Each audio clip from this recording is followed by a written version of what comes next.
The story of Noah and his ark is one of the Bible's best known and best loved. So we came here to the Netherlands, crisscrossed by canals and sitting below sea level, where people live under the constant threat of flooding. We had heard that a kind of modern-day Noah had done something extraordinary.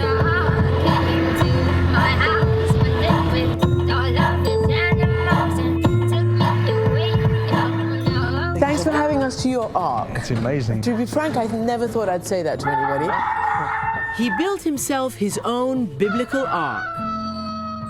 So that was a rooster? It was a rooster, yeah. So what animals have you got in your ark? Plastic animals. Plastic animals. Not quite like Noah. Yeah, no. He had the real animals. In fact, it was a real flood that inspired Johann Huibers, a born-again Christian, to build this ark. He nearly drowned in a storm surge in 1992, and the next day, a book caught his eye among the wreckage. It was a big book, The Ark of Noah. I bought it, and we are looking at the book, and I said, oh wow, I'm gonna build the Ark of Noah. My children were so excited, and they ran to my wife. What did your wife say? Oh, she was not happy with it. No, women are sensible. Yeah. It took 13 years to get permission. It took you 13 years to convince her? Exactly. You must have really believed in this. For 100%.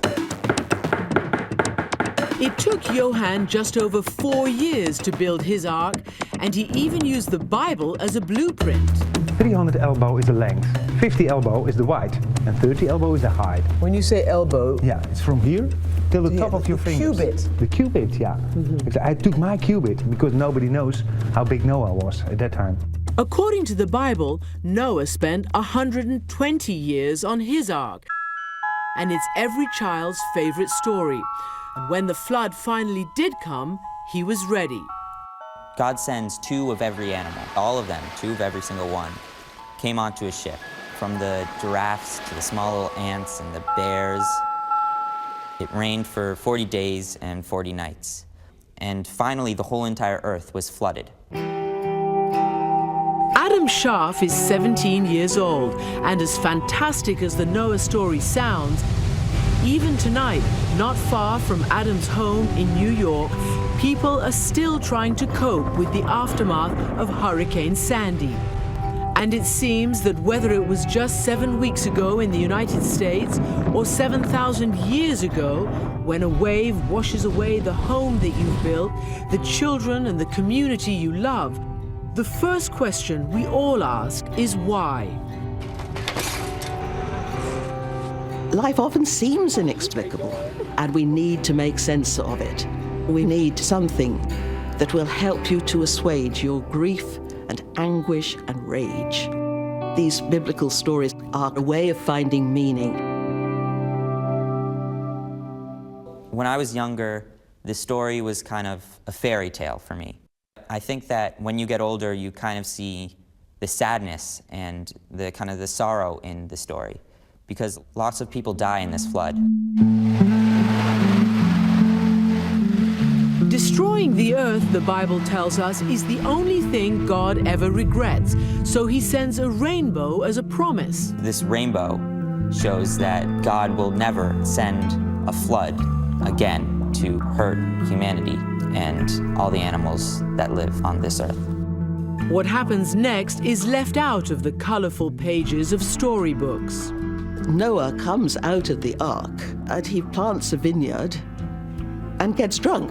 I was remembering a story of a Holocaust survivor who went home to his village and found everyone had gone. He said, I could understand exactly why Noah got drunk. If you imagine what it would have been like after the flood, devastation, all these swollen, bloated bodies lying around, terrible. And it turns out that flood stories like this are not unique to the Bible. They can be found all over the ancient world. These stories didn't drop from heaven one day in a clump of words, all sent by God in book form. These stories developed in a certain place and time, leading some archaeologists to believe they're based on real events. People do not make these things up. So does this mean that we've got a flood way back in antiquity? It may well. A story is created to explain something that happened. But in the biblical account, the story is layered with new meaning. The flood is sent as a punishment for people's sins. Hurricane Katrina was the judgment of God. I don't know how much God has to do. We've had an earthquake, we've had a hurricane. He said, are you going to start listening to me here? You know that even today, some Christians will say that the tsunamis and the floods are retribution from God for sins that are being committed today.